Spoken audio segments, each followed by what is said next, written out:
embargo, hay muchas personas que se les ha restituido la tierra y hoy gozan de eso.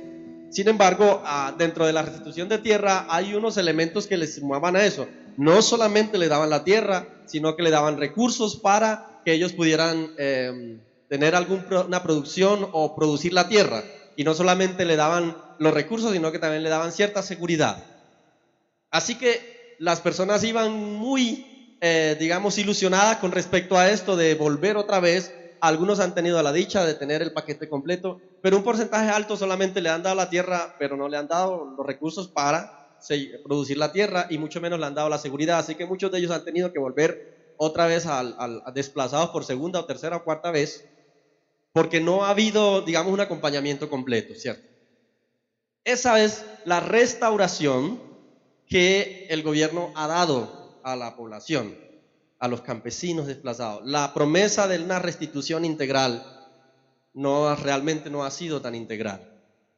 Y esa es la restitución que se da en muchos casos. Por ejemplo, cuando un empleado es echado de una empresa injustamente o no por justa causa, luego él hace unas reclamaciones y le restituyen el puesto. Sin embargo, cuando vuelve otra vez al puesto donde estaba, el ambiente alrededor de él es muy pesado, obviamente porque hizo tutela, porque demandó. Entonces ya el jefe no lo mira como lo miraba antiguamente, sino que ahora lo mira como el que me demandó, ¿cierto? Entonces casi que a los pocos días esa persona le toca renunciar, porque el ambiente ya lo ven como el enemigo, como la persona, como el enemigo dentro del grupo. Entonces la restauración del hombre no tiene sentido muchas veces, porque casi siempre cuando se restituye, por debajo se está queriendo otra vez violentar esos derechos que en algún momento adquirió. Hoy, la semana que acaba de pasar, hasta ayer, porque hoy es el primer día de la semana, estuvimos orando. ¿Por qué fue? Por restauración, ¿cierto? La semana estuvimos orando por la restauración familiar, restauración financiera, restauración espiritual, restauración emocional, todas las restauraciones habidas y por haber. Estuvimos orando por eso. Hoy yo quiero enseñar sobre la restauración integral de Dios. Y vamos al Salmo capítulo 80, versículo 3.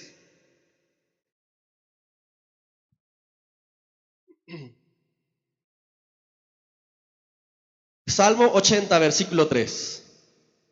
Interesante que este salmo tiene ese versículo repetido 3 veces. Dice así: oh Dios, restáuranos, haz resplandecer tu rostro y seremos salvos. El versículo 7 dice así: oh Dios de los ejércitos, restáuranos, haz resplandecer tu rostro y seremos salvos. Y el versículo 19 dice: oh Jehová, Dios de los ejércitos, restáuranos, haz resplandecer tu rostro sobre nosotros. Y en mi Biblia el título que le colocan al salmo es súplica por la restauración. Y 3 veces se repite este mismo versículo en la Biblia, en este capítulo del Salmo 80. Así que lo que quiero hoy es enseñarles acerca de que nosotros muchas veces creemos que la restauración que nos da el hombre es una restauración completa, pero nada es completo en la vida humana, pero solamente Dios es el que nos puede dar una restauración integral. Amén.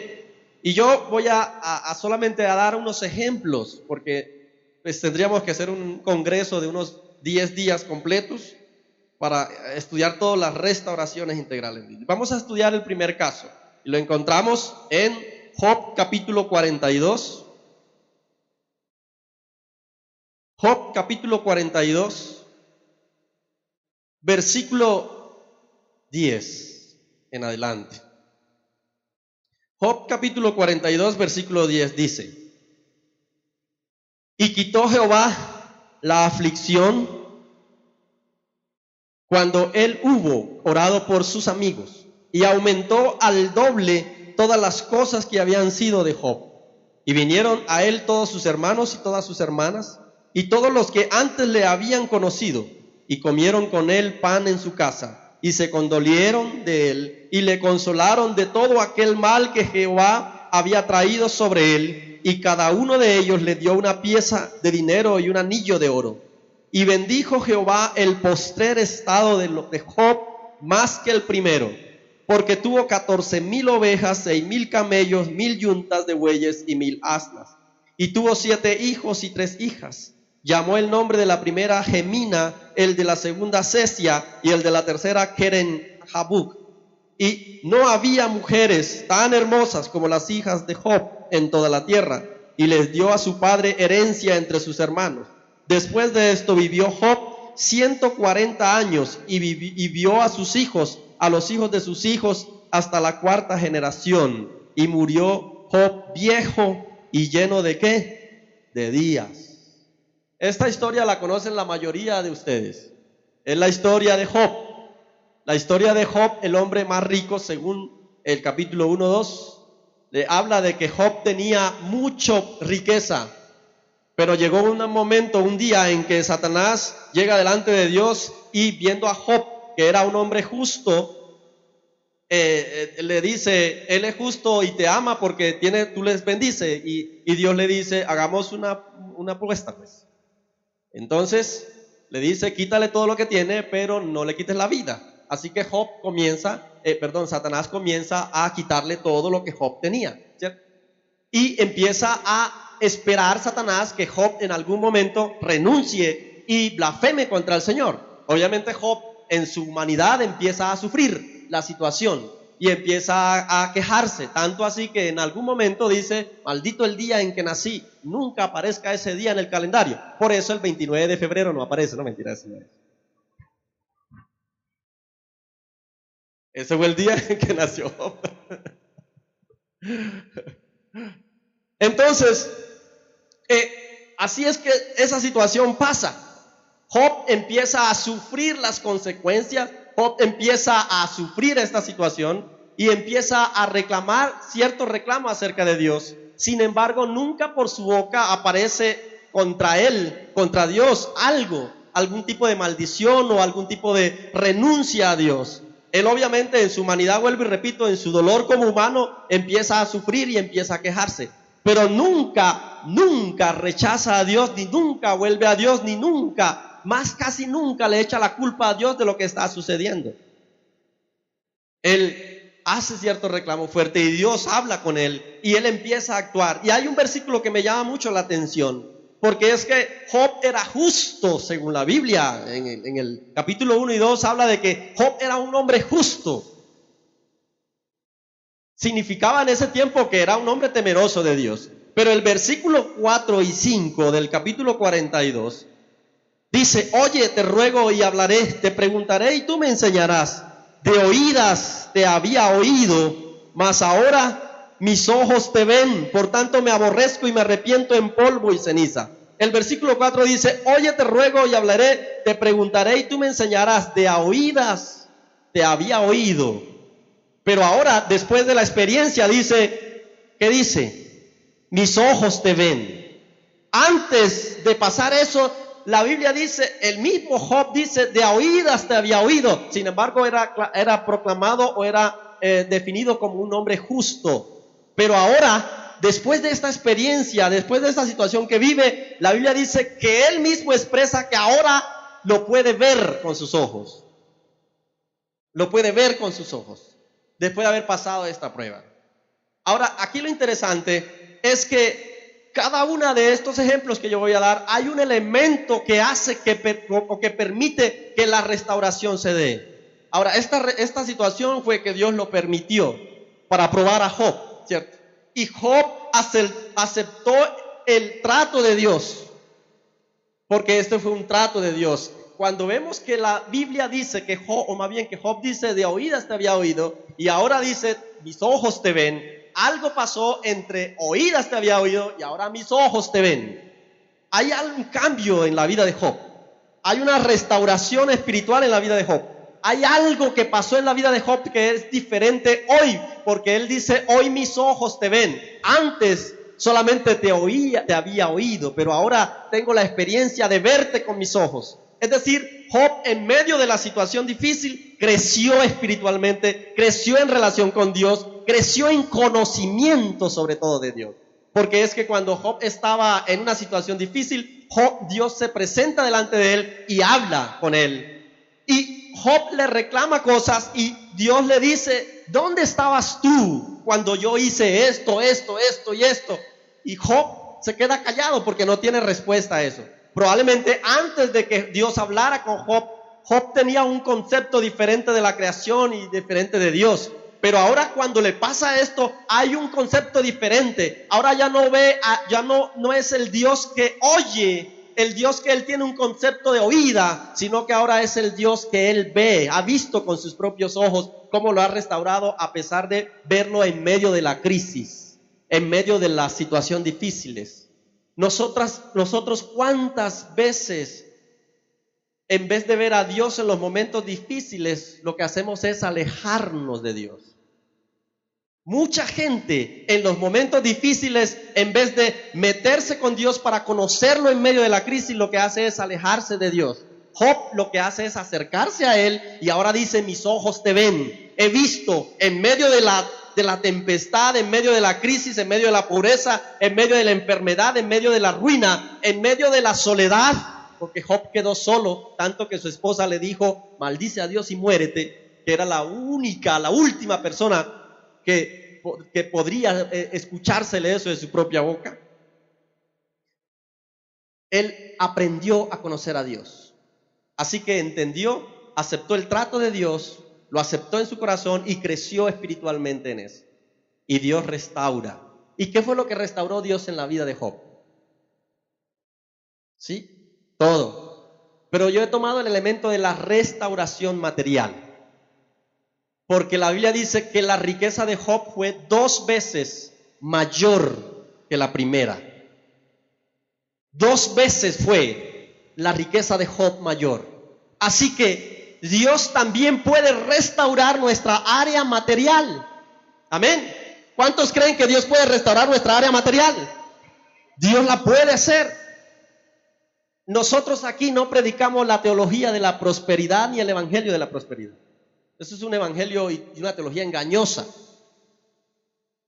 Pero la Biblia sí registra que Dios sí bendice a sus hijos en el área financiera también. Tampoco podemos desconocer el otro extremo de no predicar acerca de que Dios nos prospera. Amén. Que Dios es el dueño del oro y la plata. Que Él dice: te daré por herencia a las naciones de la tierra. Que los recursos de los impíos son para bendecir a sus hijos. Pero no podemos ir al extremo siempre de predicar sobre la prosperidad, porque entonces nos creamos unos evangélicos o cristianos materialistas, siempre pensando en ser bendecido. Cuando yo ofrendo porque voy a ser bendecido. Cuando yo hago esto, voy a hacerlo porque voy a ser bendecido materialmente. Y eso está mal hecho. Yo ofrendo, yo doy, primero porque es una obediencia a Dios. Segundo, porque lo hago con generosidad a Dios. Y tercero, lo hago porque es algo que nace por amor al Señor, para que el evangelio siga extendiéndose sin esperar nada a cambio. Pero si Dios le place bendecirme a raíz de eso, lo acepto también con gratitud para seguir bendiciendo. Amén.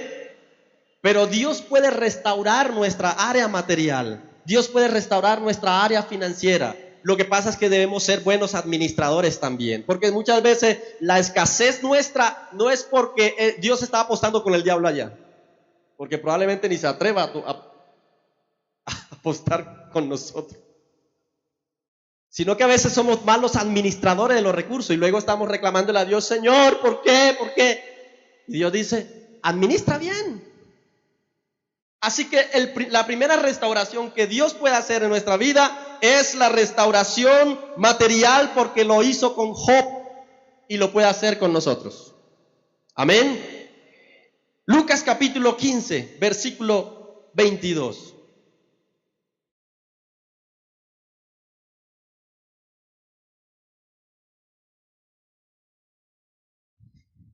Lucas capítulo 15, versículo 22 es otro pasaje muy conocido.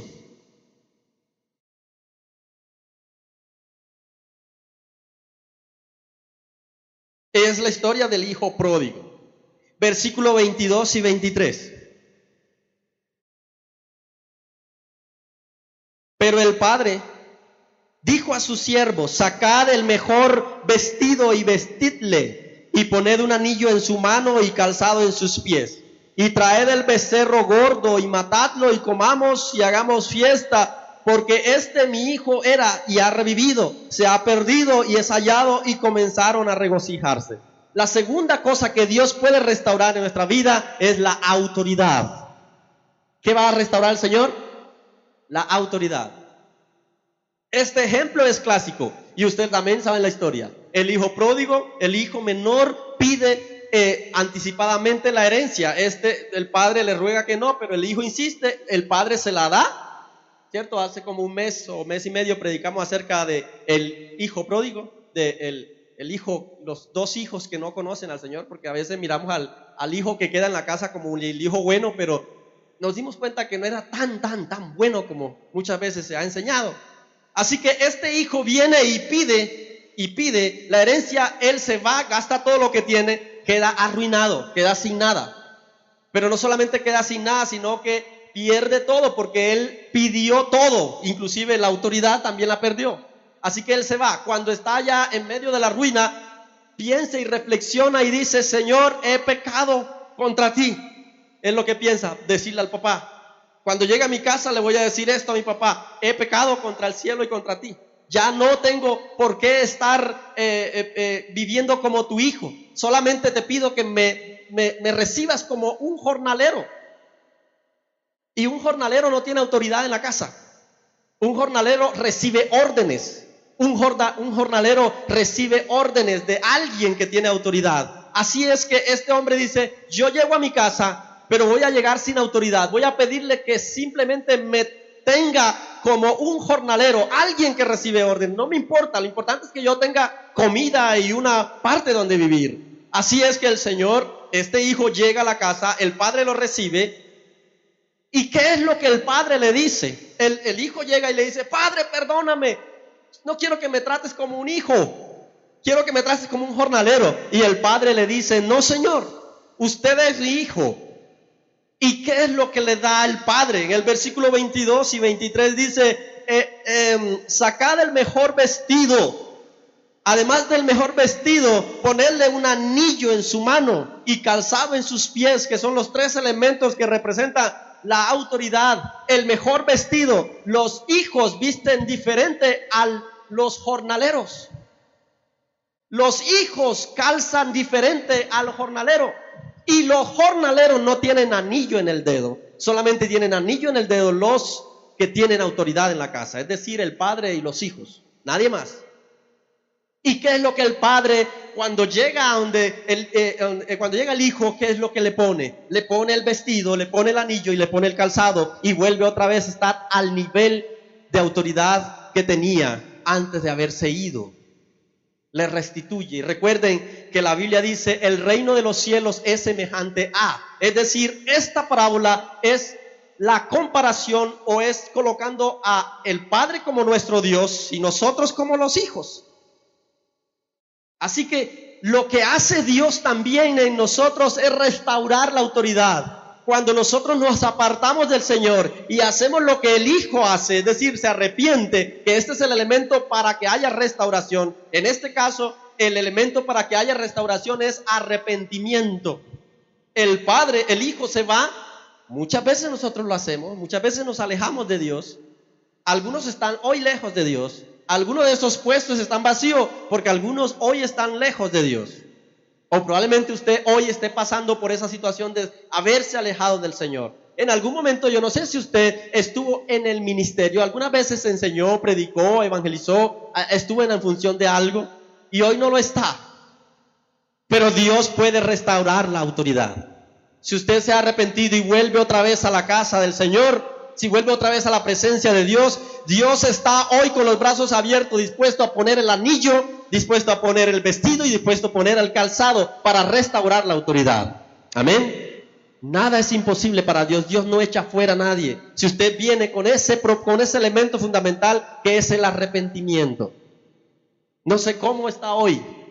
Si alejado, si todavía comiendo algarrobas, o si ya viene del algarrobo hacia la casa de Dios, o si ya está abrazando a Dios diciéndome: Señor, hazme como un jornalero.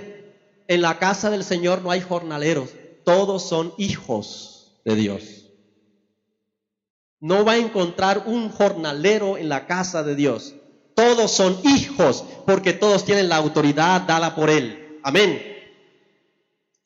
Así que Él eso es lo que restaura también. Vamos a Salmos capítulo 32. El Salmo capítulo 32.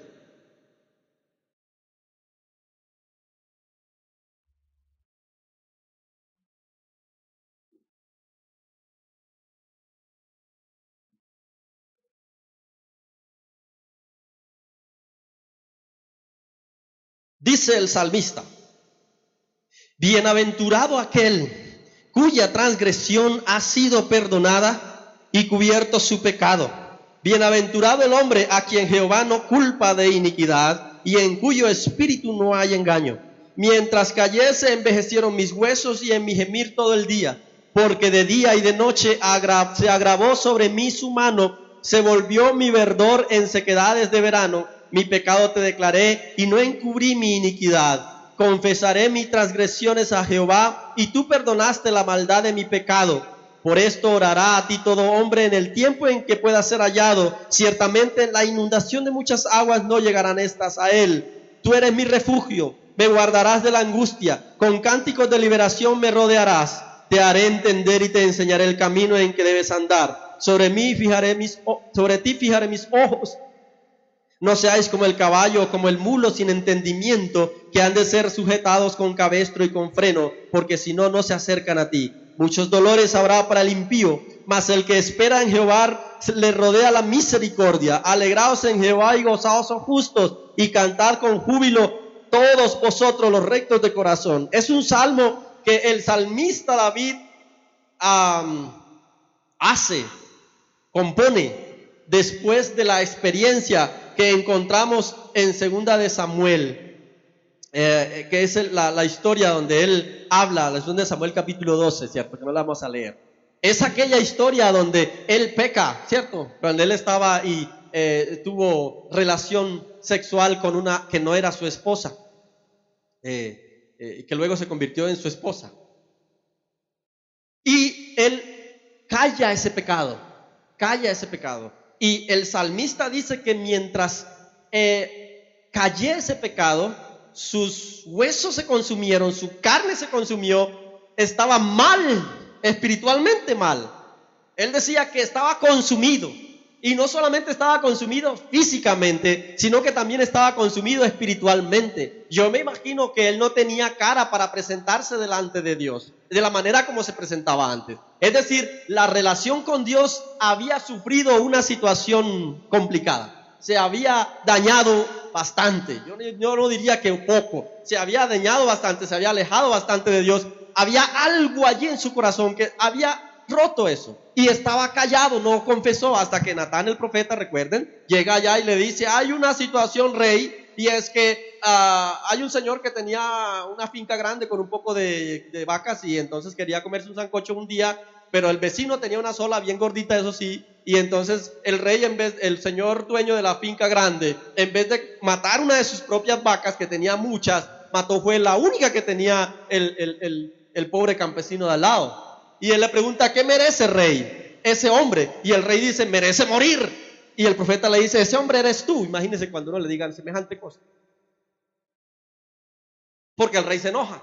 Ese rey merece morir, descarado, sinvergüenza, tráiganme lo que yo mismo. Y el profeta, tratando de decir: eres tú, no lo escuchaba, porque él estaba enojado.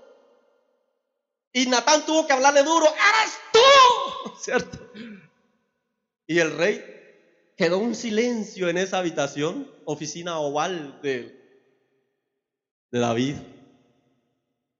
Tragó en seco, pidió agua, no le alcanzó y se tomó otro vaso. Y pidió aclaración: ¿qué? Ese rey, ese hombre eres tú. Y le cuenta, le dijiste lo que hizo. Tú tienes varias esposas, tienes muchas acá. Y tomaste la única mujer de Urías. Ese eres tú.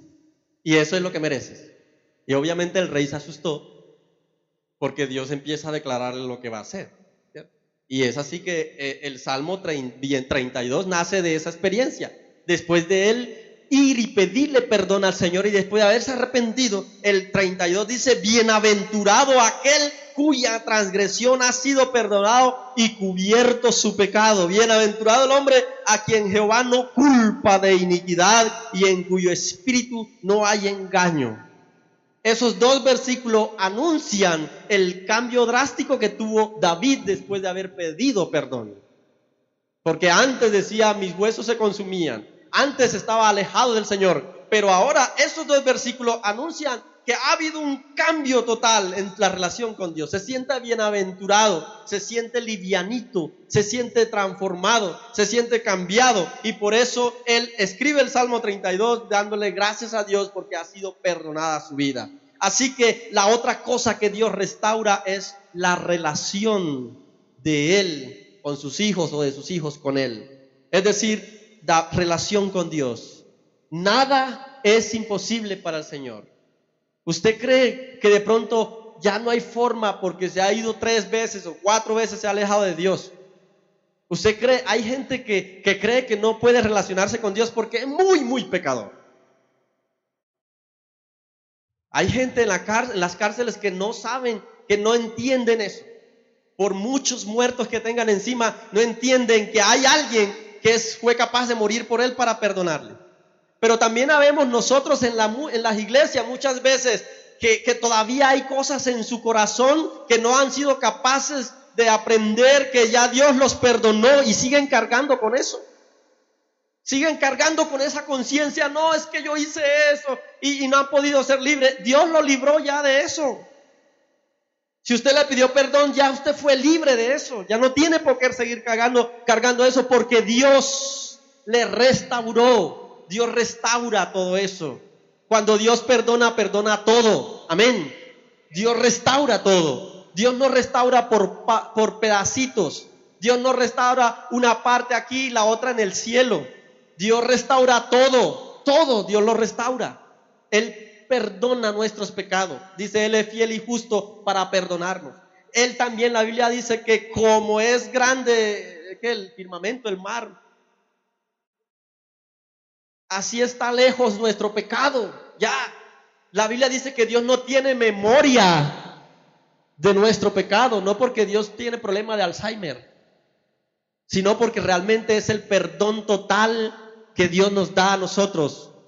Él nos restaura. Así que si usted todavía tiene cargas por ahí de cosas que todavía usted dice: ay, no, es que yo hice eso, libérese de ello. Dios ya lo restauró.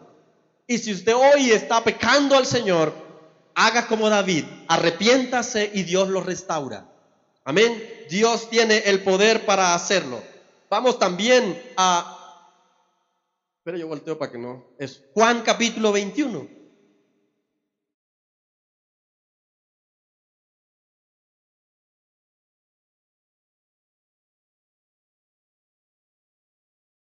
Juan capítulo 21, versículo 15.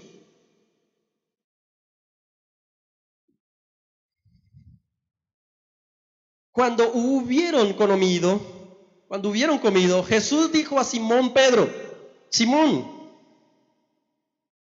hijo de Jonás, ¿me amas más que estos? Le respondió: sí, Señor, tú sabes que te amo. Él le dijo: apacienta mis corderos. Volvió a decirle la segunda vez: Simón, hijo de Jonás, ¿me amas? Pedro le respondió: sí, Señor, tú sabes que te amo. Le dijo: pastorea mis ovejas. Le dijo la tercera vez: Simón, hijo de Jonás, ¿me amas? Pedro se entristeció de que le dijese la tercera vez: ¿me amas? Y le respondió: Señor, tú lo sabes todo, tú sabes que te amo. Jesús le dijo: apacienta mis ovejas. De cierto te digo, cuando eras más joven te ceñías e ibas a donde querías, mas cuando ya seas viejo extenderás tus manos y te ceñirás otro, y te ceñirá otro y te llevará a donde no quieras. Eso dijo, dando a entender con qué muerte había de glorificar a Dios, y dicho esto añadió: sígueme.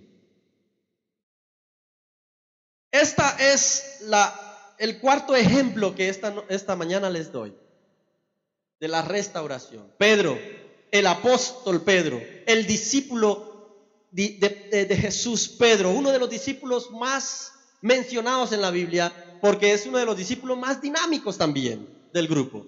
Era el que estaba metido en todas partes, tanto así que en algún momento le dijo al Señor que no tenía que ir a morir, que no fuera a Jerusalén, que él daba la vida, siendo que Jesús era el que viene a la vida. Pedro dijo: yo la doy, ¿cierto? El que iba y hacía una cantidad de cosas cuando lo mandaban a discipular, a evangelizar. Pedro era muy dinámico, tenía muy claro el ministerio. Dios lo había llamado hacía unos 3 años atrás y le dijo: ya yo no te haré, o ya no serás más pescador de pescados, obviamente, ya ahora, de ahora en adelante serás pescador de hombres, de almas, de hombres. Así que ya Pedro tenía un ministerio claro, era el ministerio de la evangelización, el ministerio misionero, ¿cierto? Claro, iba a evangelizar, iba a predicar la palabra en todas partes.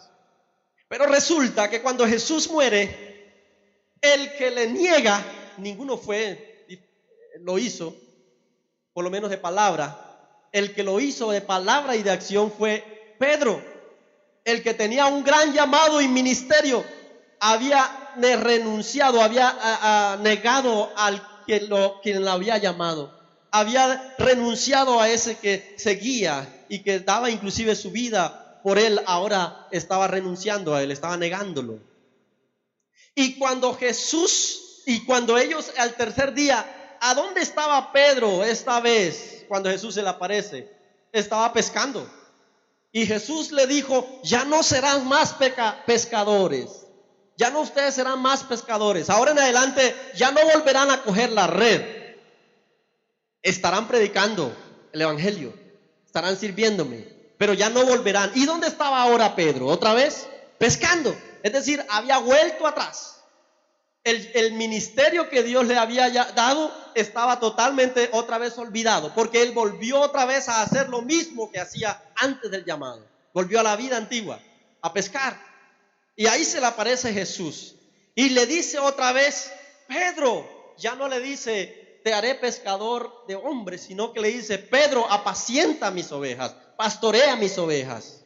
Es decir, y al final le dice: sígueme. Es decir, le restaura el llamado que le había dado anteriormente y que él lo había apartado, que él lo había rechazado, que él había dejado. Dios lo que hace aquí es restaurar de nuevo el llamado.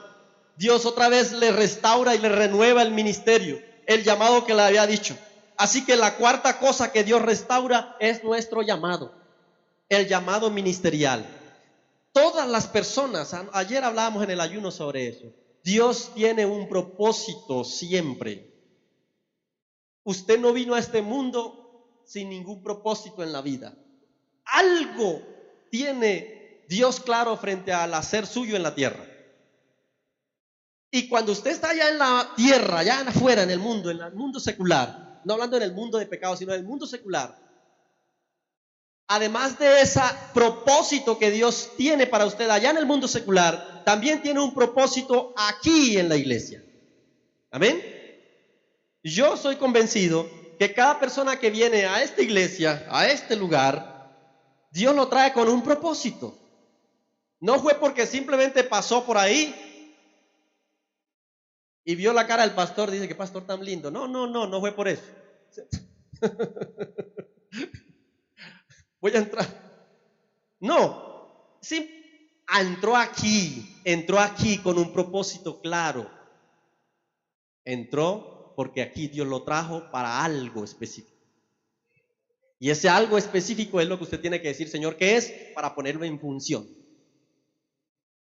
Puede que usted haya estado alejado de Dios y lo trajo para ser restaurado. Puede que usted no conozca de Dios y lo trajo aquí para que le empiece a conocer. Puede que, en fin, las multiformes de servicio al Señor. Algo, Dios tiene un propósito. Primero lo trae al mundo secular para hacer algo allá en el mundo secular, pero luego lo trae también a la iglesia para que haga algo, haya algo en su vida que Dios está haciendo allí o que quiere hacer a través de usted o en usted. Así que si usted se mira al espejo ahorita que salga, llega a su casa y se mira al espejo, pregúntele: Señor, ¿cuál es el propósito por la cual tú me has llevado a la iglesia a avivamiento, porque yo quiero empezar a cumplirlo, Señor.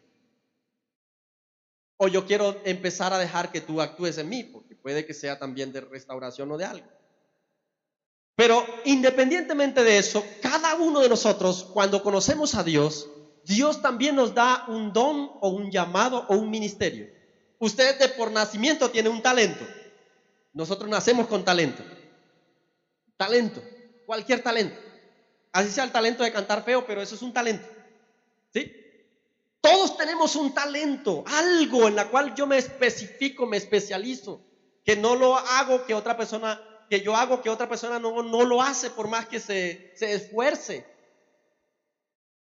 Hay unos que limpian bien la silla, la ponen, y yo por más que la quiera limpiar, no la limpio como esa persona. Soy experto en cosas de manualidades. Otros son expertos en, por ejemplo, la música, fácil para aprender un instrumento, para enseñar, en fin, para muchas cosas. Pero con esas nacemos nosotros. Toda persona nace con algo, con una capacidad especial para algo. Para ese propósito, ese es el propósito por el cual Dios lo pone en el mundo secular. Pero además de eso, aquí, cuando llega a conocer a Dios, Dios le da dos cosas que no nace uno con ellas, que es los dones y los ministerios. Eso se los da a Dios cuando empieza a conocerlo. Los dones y los ministerios, que probablemente hablemos después de ellos. Los dones y los ministerios. Entonces empieza a preguntar al Señor, ¿cuál es mi don, Señor? ¿Cuáles son los dones que tú me has dado? ¿Cuál es el ministerio que tú me has dado para ponerlo en servicio?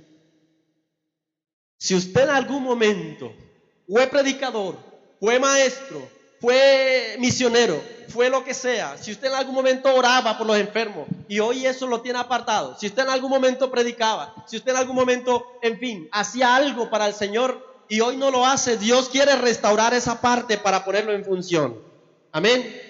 Dios quiere restaurar el llamado, quiere renovar el llamado que en algún momento usted lo hizo. Aquel que es consciente ya, que sabe cuál es el ministerio, cuál es el don, Dios está dispuesto esta mañana a renovar ese llamado.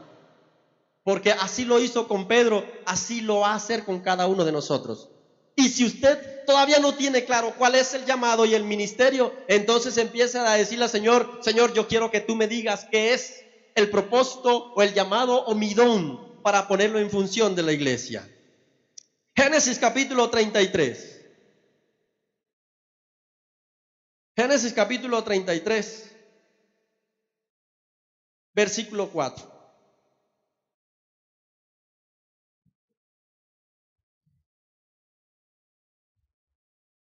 Génesis 33.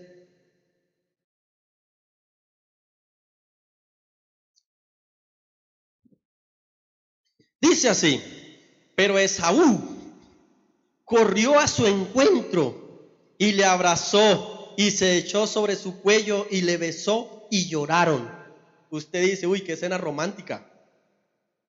Dice, pero Esaú corrió a su encuentro y le abrazó y se echó sobre su cuello y le besó y lloraron. No está hablando de una novela, ¿cierto? De que corren y se encuentran en cámara lenta. ¿Recuerdan esas novelas que corren la novia y el novio a encontrarse y eso pone una música instrumental por debajo y el fondo la playa sonar y las gaviotas cantar? Aquí está hablando de una reconciliación familiar. Jacob, su hermano, habían peleado, habían estado enojados por años habían estado enojados.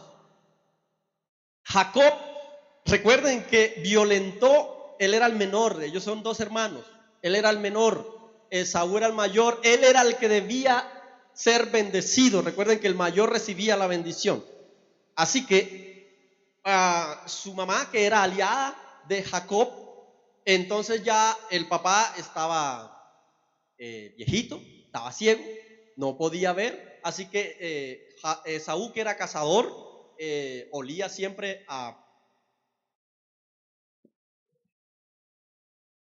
desde lejos te huele a estaba en el campo sudado y todo ese poco de cosas venía y todo el mundo, ya el papá sabía que En cambio el otro no era, le pasaba más en la casa, era el niño mimado de la casa, ese se olía bueno.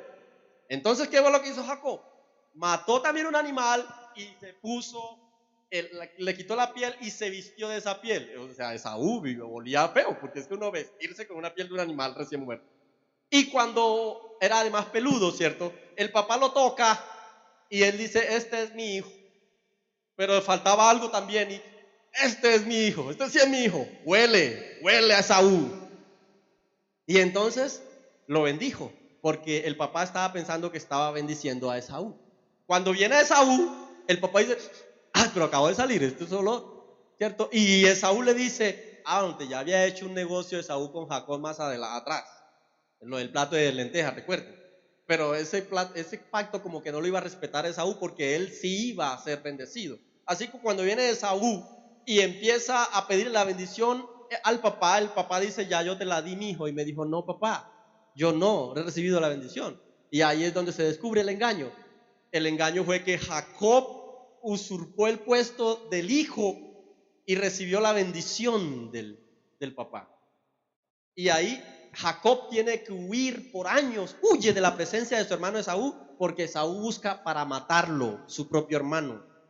Tiene que huir todo el tiempo. Es más, si ustedes leen esta historia en el capítulo 33, Jacob tenía miedo de encontrarse con Esaú, porque él de pronto decía, corro riesgos. Inclusive él asegura como los hijos y la esposa, las esposas, los animales y todo esto. Hace toda una situación de inteligencia militar antes de encontrarse con Esaú, porque le da miedo de que de pronto lo mate.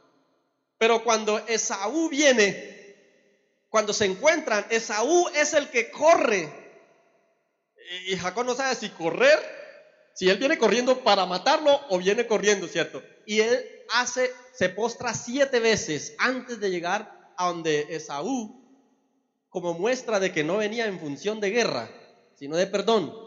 Y ellos se abrazan al final, y dice el versículo 4, Esaú corrió a su encuentro y le abrazó y se echó sobre su cuello y le besó y lloraron los dos. Se reconciliaron, se perdonaron después de haber buscado matarlo por años por la venganza de eso. Y hay otro ejemplo en la Biblia, que es el caso de José con sus hermanos, ¿cierto? Que por años él estuvo alejado porque fue vendido, casi que casi lo tenían la intención de matarlo. Pero luego cuando ellos llegan en el hambre aquel que hubo, José se reconcilia con ellos y le permite que el papá vuelva y otra vez se establecen como una familia. Así que la otra cosa que Dios restaura es la familia. Otra cosa que Dios restaura es la familia. Dios restaura la familia. A veces creemos que es imposible. Estos personajes, uno cuando pensaría que Esaú se iba a reconciliar con Jacob, cuando Esaú buscaba siempre era matarlo. ¿Cómo uno pensaría que José algún día iba a perdonar a sus hermanos si lo que estaba haciendo era, lo intentaron matar? Muchas veces lo intentaron matar y se olvidaron de él. Uno nunca pensaría que esa relación iba a algún momento a restablecerse. Pero nada es imposible para Dios.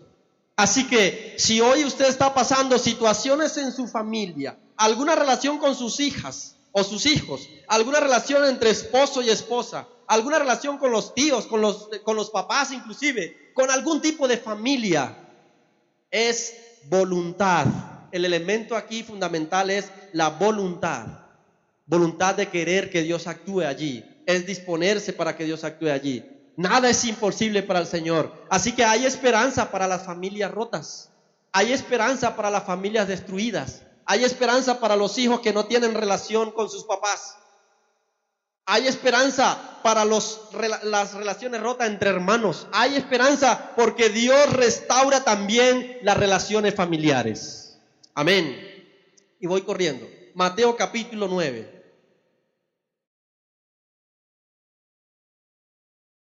Mateo capítulo 9, versículo 22. Otro ejemplo clásico. muy clásico. No, Manuel, no, Natalia, párame el reloj porque eso está corriendo muy rápido. Mateo 9:22 dice así: pero Jesús, volviéndose y mirándola, dijo: ten ánimo, hija, tu fe te ha salvado. Y la mujer fue salva desde aquella hora. Se está refiriendo de aquel clásico testimonio, milagro de Jesús, de la mujer que sufrió el flujo de sangre por ¿cuántos años? 12 años de flujo de sangre, 12 años de un periodo continuo. Y las mujeres entienden esto perfectamente, lo que es 12 años en un periodo continuo. Si hay unas que sufren con 5 días o 6 días, ahora 12 años. Eso es una tragedia en la vida de una mujer. Y la Biblia dice que esta mujer ya había gastado todo, no tenía nada, era apartada de más, sufría una situación de autoestima bárbara, porque en ese tiempo eran apartadas las mujeres que tenían flujo de sangre. Así que por 12 años ella fue despreciada por la gente, había gastado todo. Para donde le decían, allá un brujo te puede sanar eso, allá iba. Que fulano te puede, que un tabaco, que una hierba, que no sé qué cosa. Ella hacía todo lo que le mandaban. Por eso vendió todo. Lo único que no vendió fue el espejo donde se miraba todos los días, caravérica. Y allí aparece Jesús.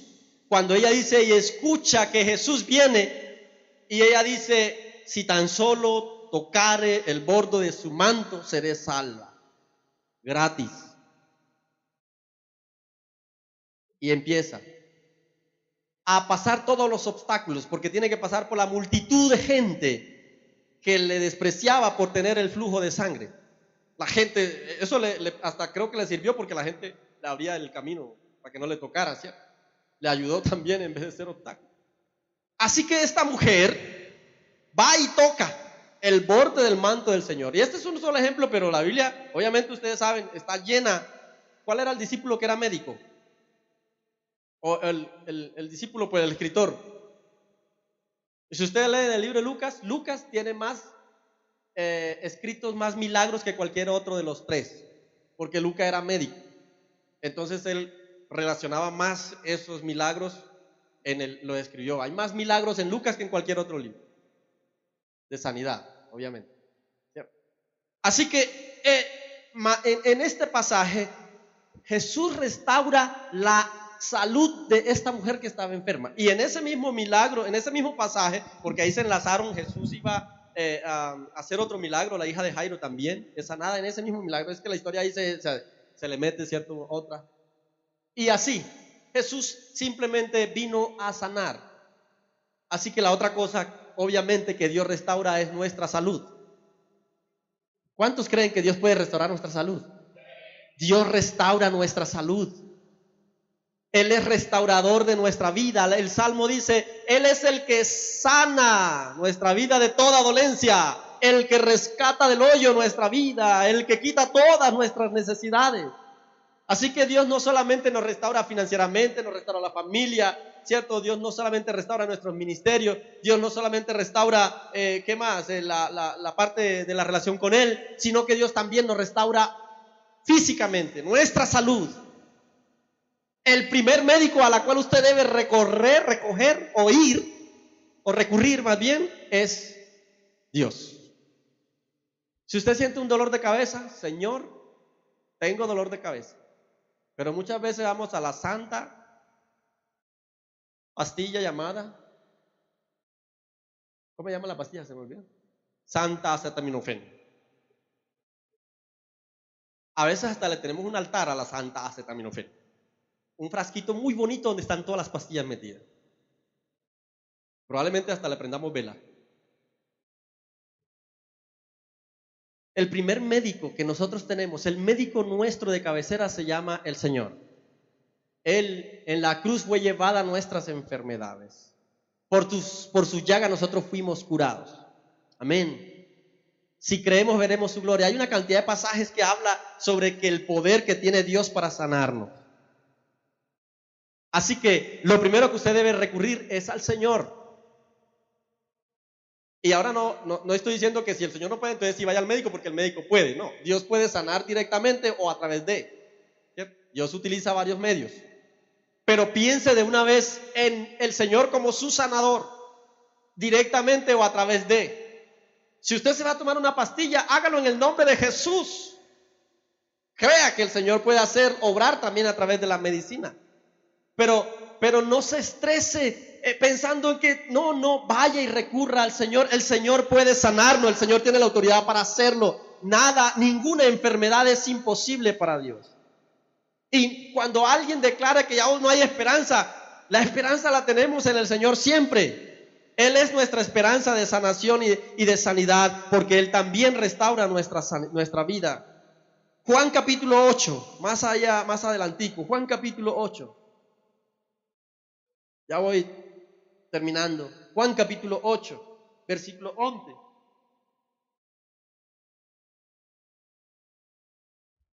Dice así: ella dijo: ninguno, Señor. Entonces Jesús le dijo: ni yo te condeno, vete y no peques más. Se está refiriendo a la mujer adúltera, que algunos dicen que es María Magdalena, pero ahí no dice ninguna María, por lo menos no en la versión que yo tengo. Siempre dice: había una mujer adúltera. La mujer adúltera fue encontrada en el acto. Los fariseos y escribas se la traen al Señor para que Él, según la ley, la condene también. Y entonces, obviamente esta mujer había sido encontrada en el acto del adulterio, pero estos hombres la traen por la calle, dañándole también su dignidad, ¿cierto? Poniéndola a vista de todas las personas y todo el pueblo, y la gritaban: adúltera, la encontramos, y todo el mundo gritando. Y esta mujer se sentía no solamente ahora mal consigo misma, sino avergonzada, y todo el mundo ya sabía quién era. La mujer quedó por el piso, su dignidad quedó por el piso. Pero cuando es presentada delante de Jesús, Él le dice: ni yo te condeno, vete y no peques más. Y parece ser que esta fuera una de las mujeres que sirvieron a Jesús, que se volvió importante en el ministerio de Jesús.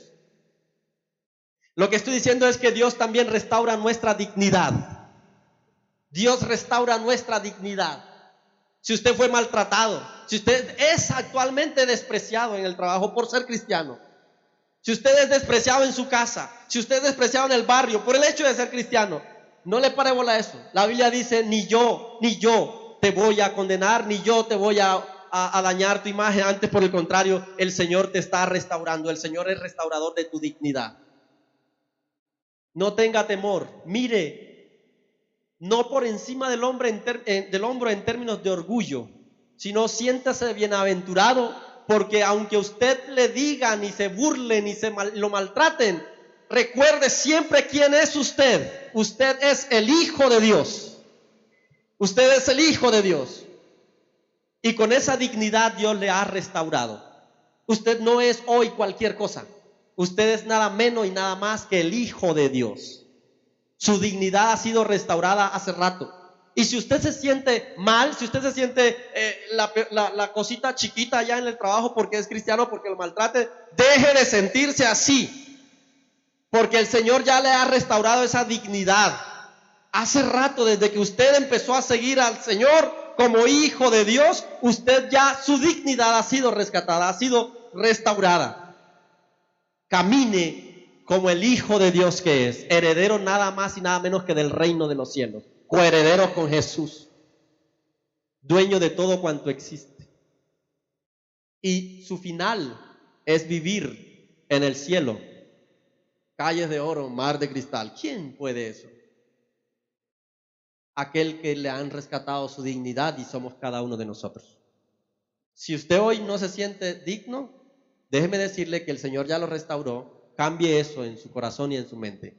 Empieza a vivir como un hijo digno de Dios. Y por último, veamos a Génesis capítulo 45.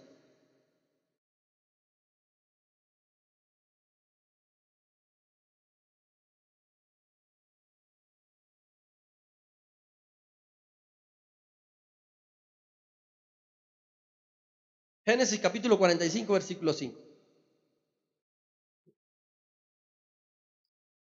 Ahora pues, no os entristezcáis, ni os pese de haberme vendido acá, porque para preservación de vida me envió Dios delante de ¿quién? Y es la historia a la cual ahorita yo hice referencia. La historia de José. Esto es lo que José le dice a sus hermanos cuando ya les perdonó. Le dice: no se preocupen, muchachos, no tengan miedo que me voy a vengar de ustedes, porque no se entristezcan tampoco, porque pese a haberme vendido, bandidos, no, pese a haberme vendido, Dios tomó eso y lo hizo con el propósito de preservar nuestra vida. Ahora, ¿qué es lo que pasa? Si ustedes van al capítulo 37, versículo 7, 37:7, dice que he aquí que atábamos, era el sueño que José tenía varios sueños, y uno de ellos dice: he aquí que atábamos manojos en medio del campo, y he aquí que mi manojo se levantaba y estaba derecho, y que vuestros manojos estaban alrededor y se inclinaban al mío. Ellos se enojaron porque le dijeron: ¿cómo así, José? ¿Qué son esos sueños? ¿Acaso nosotros tenemos que ir y doblarnos delante de ti? Pero si ustedes leen luego el capítulo 43, 42, varias veces sus hermanos se inclinaron delante de José. Pero años más tarde, y el versículo 9, tuvo otro sueño, soñó otro sueño y lo contó a sus hermanos diciendo: he aquí que he soñado otro sueño, y he aquí que el sol y la luna y 11 estrellas se inclinaban a mí. Y ahí hasta el papá se enojó, porque ahí lo incluyeron a él. El papá se enojó con José y dijo: ¿cómo así, José? Ahora nosotros, tus hermanos y yo, tengo que inclinar. Y efectivamente eso pasó más adelante. Su majestad, el gobernador de Egipto. Pero pasaron varios años. El sueño que tuvo José estuvo allí varios años. Tuvo un sueño. Ese sueño, el enemigo quiso dañar ese sueño. Lo vendieron, lo maltrataron, lo colocaron como esclavo, lo metieron a la cárcel. ¿Creen ustedes que una persona, digamos como nosotros, hubiera pensado que lo que yo soñé que iba a conseguir algún día lo iba a lograr? No. Si nos pasa algo a nosotros, si en algún momento tenemos un propósito o algún sueño nuestro y pasa algo y de una vez nos olvidamos del sueño porque no, ya esto se me atravesó, ya esto tal cosa, ya esto tal cosa. Pero José seguía siendo fiel al Señor. Y luego Dios restauró el sueño, la visión. Así que lo que Dios en esta enseñanza, lo último, no es lo último que Dios restaura, sino en esta enseñanza, Dios restaura nuestros sueños y propósitos. Yo no sé si hace rato usted tenía algunos sueños por ahí, que por alguna situación en la vida, usted dejó de soñar ya porque algo se atravesó, porque no tenía la plata, porque ya la plata que tenía se la gastó, porque tal cosa, porque por esto otro. No sé si usted cuando estaba pequeño soñaba con algo y ya hoy ese sueño, porque me metí en esto, porque me metí en esto otro, ya no, o porque alguien dijo: tú no puedes hacer eso. ¿Quién dijo? Tú no vas a lograr eso. ¿Cuántas y cuántas personas se atravesaron en el sueño de José? Muchas, hasta su propia familia. Pero ahí seguía siendo fiel a Dios. Hasta tentaciones estuvo. Recuerden esa tentación de la mujer, que por esa causa lo metieron a la cárcel. Aún en la cárcel, José estuvo allí metido. La cárcel no eran como cárceles de hoy. Realmente allá no habían condenas de 5 o 10 años. Allá en condenas, realmente el que iba a la cárcel era para olvidarlo. El que estaba en una cárcel allá en ese tiempo no era para que lo visitara la familia y dentro de 5 años, no. El que lo metían a la cárcel era un lugar donde realmente se olvidaban de la gente. Allá no había juicio realmente, eso era para abandonar a la gente. Sin embargo, siempre José tuvo gracia en la casa de Potifar, gracia en la cárcel, tanto que el carcelero, según nos contaron una historia por ahí hace unos días atrás, tenía, él que le daba la llave, él el que ayudaba a repartir las cosas dentro de la cárcel. Pero cuando los propósitos y los sueños de Dios están alineados, los sueños suyos están alineados a los sueños y propósitos de Dios, no hay nada que pueda impedir que eso se cumpla. ¿Amén? Nada. Si sus sueños y sus propósitos están alineados a los propósitos y sueños de Dios, nadie lo puede impedir. Aunque a alguien se le pueda atravesar nadie lo puede impedir, nadie. Porque Dios es más poderoso, Dios es más grande para levantar eso, para levantarse contra. Y cuando se atraviesen cosas malas para atravesarse en sus sueños, Dios coge esas cosas y lo convierte en bendición, lo voltea para beneficiar ese sueño, esa visión. Así que no le crea a lo que le digan afuera o a lo que hagan contra tuya. Si el sueño y el propósito de Dios está el propósito y sueño tuyo está alineado al propósito de Dios, se cumplirá. Solamente Dios te pide que le seas fiel, así como José. Sé fiel hasta la muerte, dice la Biblia, y yo te daré la corona de vida. Ahora, eso está hablando también al final de nuestros días, pero también se cumple cada día en nuestra vida. Seamos fieles al Señor, alineemos nuestros sueños y nuestros propósitos a los propósitos y sueños de Dios, y estoy seguro que se levantarán contra esos sueños, pero nadie podrá arrebatar lo que Dios tiene ya destinado para nosotros. Simplemente, vuelvo y repito, seamos fieles al Señor. Amén. Seamos fieles. Así que hoy les he dado 8 ejemplos de lo que Dios puede restaurar en nuestra vida. Hay muchos más, obviamente, hay muchas cosas más, pero Dios quiere y tiene la intención. Sus pensamientos para nosotros son pensamientos ¿de qué? De bien y no de mal. Dios siempre quiere buscar el propósito de restaurar y de bendecirnos, Dios siempre tiene ese propósito. Ese es el anhelo y el deseo de Dios. Así que esta mañana yo le invito para que cuál ha sido las áreas que yo les hablé hoy en las cuales usted sienta que está destruido eso. Dios hoy tiene el propósito de restaurarlo y quiere hacerlo. Simplemente tengamos fe. Si es una cuestión de restauración ministerial, si es una restauración familiar, si es una restauración en la salud, si usted se siente indigno, si son los sueños que no tiene, no sueño de dormir obviamente, la restauración material, usted tenía algo y lo ha perdido, la autoridad, la relación con Dios, todas esas cosas Dios las puede restaurar.